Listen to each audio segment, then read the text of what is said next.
এইজোপা গছ চাইছেনে? Hello' friends, welcome to my YouTube channel Priya vlogs and kitchen. আশা কৰোঁ আপোনালোক সকলোৱে ভালে আছে। ময়ো ভালে আছোঁ। এতিয়া গধূলি সময়, আমি অকণমান পিছত বজাৰত যাম। তো আমি ভাবিলোঁ বজাৰত যোৱাৰ আগত ৰুমতে চাহ খাই যাওঁ, আৰু গধূলি সময়ত চাহ খাই ভালে লাগে। মানে আমি দুজনে গধূলি টাইমত চাহ খাই বহুত ভাল পাওঁ। এইফালে মই আটা পানীৰ লগত মিহলি কৰি লৈছোঁ, চেনিও দিছোঁ অকণমান আৰু নিমখ দিছোঁ। নিমখ দি এনেকৈ ৰুটি নিচিনাকৈ তেল দি বনাই আছোঁ আৰু লগতে চাহ বনাম। এয়া চাওক, আমাৰ চাহ হৈ আছে। ইফালে আটাৰ পিঠা হৈ আছে। আমি চাহ চেনি বহুত কমকৈ দি খাওঁ।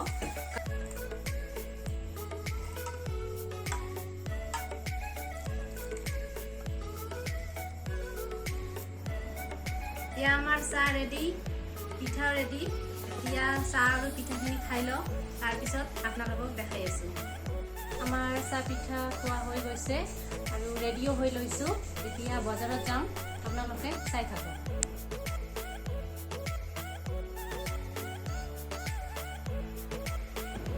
আমি বজাৰ পালোঁ। বজাৰখন আমাৰ ঘৰৰ পৰা ওচৰতে হয় আৰু ইয়াত চব্জিৰ দাম অলপ কম আছে, সেইকাৰণে আহিলোঁ। কেইটামান চব্জি লৈ আছোঁ। আমি ইয়াত বিলাহীৰ কিলো 60 টকাকৈ লৈছোঁ, পটলৰ কিলো 60 টকাকৈ লৈছোঁ আৰু 300 গ্ৰাম জলকীয়া 30 টকাকৈ লৈছোঁ আৰু লগতে কিবা কিবি আমি চব্জি ল'লোঁ।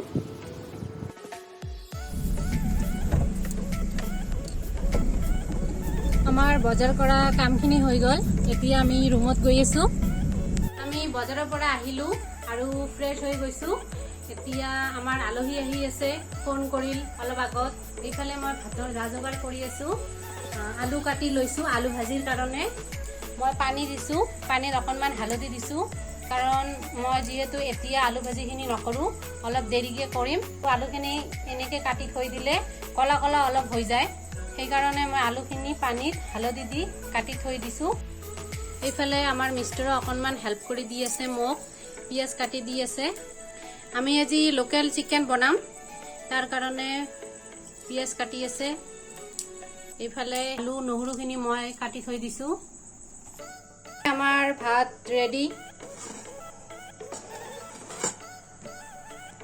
কুকাৰত দাইল ৰেডি। আলুখিনি আমাৰ ফ্ৰাই হৈ আছে। মই আলুখিনি কম তেলত ফ্ৰাই কৰি আছোঁ, কাৰণ বহুত আলু আছে ইয়াতে, সেইকাৰণে মই আগত আলুখিনি ঢাকি বইল কৰি লৈছোঁ। এতিয়া ঢাকনিখন আঁতৰাই ল' ফ্লেমত ফ্ৰাই কৰি থাকিম। এইখন ফেন আপোনালোকে দেখা পাইছেনে? এইখন হোমমেড হয়, আমাৰ মিষ্টাৰে বনাইছে। চুইচ চাওক, বহুত ধুনীয়া বতাহ লাগে। আৰু এইখন ফেন আপোনালোকে য'ত ত'ত লৈ যাব পাৰে, ৰিচাৰ্জেবল হয়।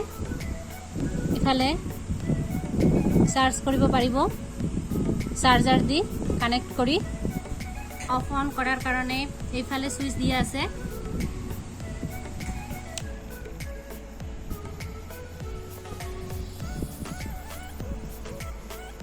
আপোনালোকক দেখাই দিওঁ ভালকৈ।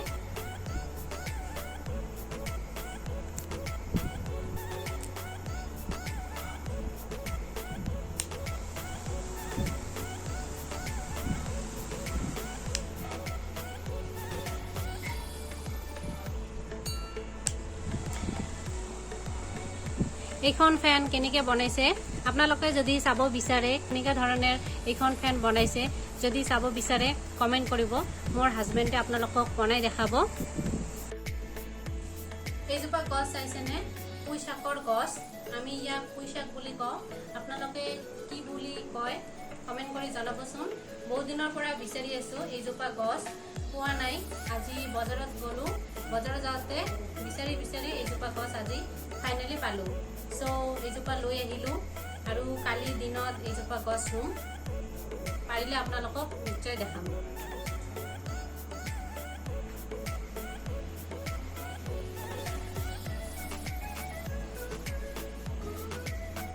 আজকে আমি গছজোপা আনিছিলোঁ, পুঁই শাকৰ গছজোপা। কালিতো ৰাতি হৈছে আনতে আমি গছজোপা কালি ৰুব পৰা নাছিলোঁ। এতিয়া গছজোপা ৰুম, আপোনালোকক দেখাই আছোঁ। আমি গছজোপা টায়াৰত ৰুই আছোঁ।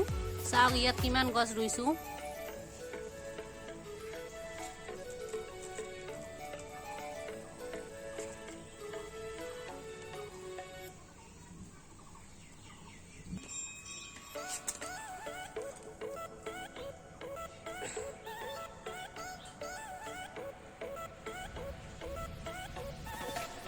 এয়া চাওক বতৰ কিমান বেয়া কৰি আছে, বৰষুণে আহিব চাগে, বহুত বেয়া কৰি আছে। আশা কৰোঁ আপোনালোকক ব্লগটো চাই ভাল লাগিব। যদি ভিডিঅ'টো চাই ভাল লাগে লাইক শ্বেয়াৰ আৰু ছাবস্ক্ৰাইব কৰিব। আগন্তুক নতুন ভিডিঅ' পোৱাৰ কাৰণে কমেণ্ট কৰিব। আজিৰ কাৰণে বাই বাই।